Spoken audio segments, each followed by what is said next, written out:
Informasi pertama di Kompas Siang, Saudara. Proses eksekusi lahan hak guna usaha di sebuah lahan sawit di Kabupaten Pasaman Barat, Sumatera Barat berlangsung ricuh. Warga yang menghadang eksekusi terlibat bentrok dengan polisi dan perusahaan pemilik lahan sawit.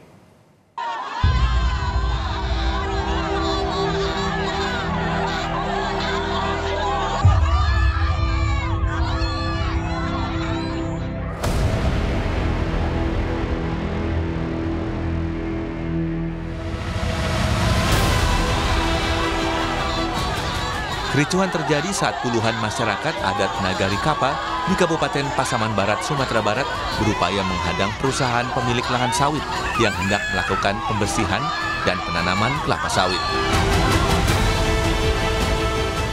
Penghadangan dilakukan karena warga menilai lahan sawit masih dalam status sengketa. 9 orang yang diduga provokator sempat ditangkap, namun kembali dibebaskan. Selain itu, warga juga menyayangkan adanya keterlibatan polisi dalam eksekusi lahan sawit ini. Bukan hanya itu, menurut LBH Padang yang kami cuplik dalam program Kompas Petang menegaskan bahwa seharusnya polisi pada posisi mengurai konflik, bukan justru menambah konflik. LBH Padang juga menyayangkan polisi yang tidak melindungi warga, justru membantu pihak PT PHP dalam eksekusi.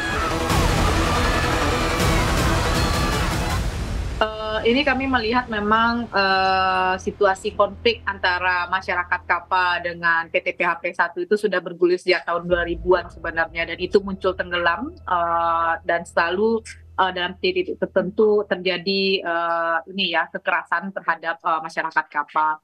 Jadi sebenarnya petani Kapa ini sudah mengajukan penyelesaian konflik di Kementerian ATR, dan wilayah mereka sudah ditetapkan oleh Kementerian ATR sebagai lokasi prioritas reforma agraria begitu.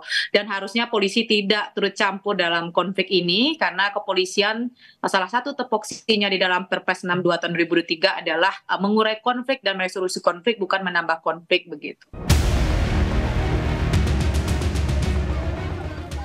Meski sempat dihadang warga, proses eksekusi lahan sawit di Pasaman Barat tetap dilakukan. Pembersihan lahan dilakukan dengan turut mengerahkan alat berat. Pihak perusahaan mengaku eksekusi dilakukan karena area tersebut merupakan hak guna usaha yang masih aktif dan berlaku. Serta 4 gugatan perdata yang dilayangkan masyarakat terkait hak guna usaha yang diklaim sebagai tanah adat telah ditolak. Bahwa area itu HGU yang masih aktif, yang masih berlaku. Nah, kemudian yang kedua, kami telah mengikuti beberapa gugatan perdata yang dilayangkan oleh masyarakat dan Nenek Mamak Langgam, yang mana 4 gugatan perdata tersebut sudah ada keputusannya bahwa semua gugatan itu tidak dapat diterima dan ditolak.